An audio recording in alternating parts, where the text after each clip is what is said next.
Pendant la Première Guerre mondiale, Lyon est une ville de l'arrière, loin du front et des tranchées. Mais la ville n'a pas oublié pour autant d'honorer ses poilus, comme ici, au milieu du parc de la Tête d'Or, au milieu du lac même. Lyon n'est pas une ville de front. Donc les témoignages que l'on a sur la Première Guerre mondiale, ce sont d'abord des monuments du souvenir. Et le principal d'entre eux, c'est celui-ci, au cœur du parc de la Tête d'Or, que Édouard Herriot a confié à Tony Garnier et à Jean et Auguste Larrivé, à la mémoire des 10 600 soldats lyonnais qui sont morts pendant la Première Guerre mondiale.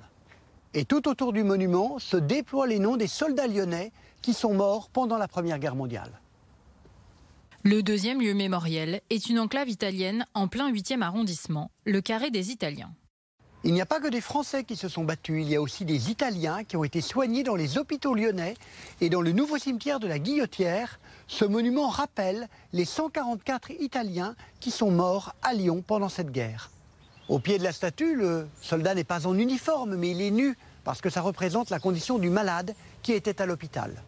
Pour retrouver les Lyonnais engagés dans l'armée française, direction les archives départementales et métropolitaines.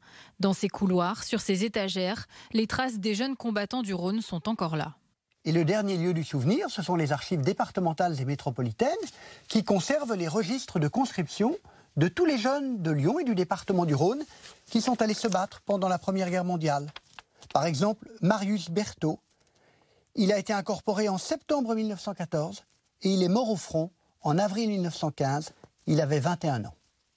Numérisés, ces documents sont consultables gratuitement sur le site internet des archives pour ne pas oublier.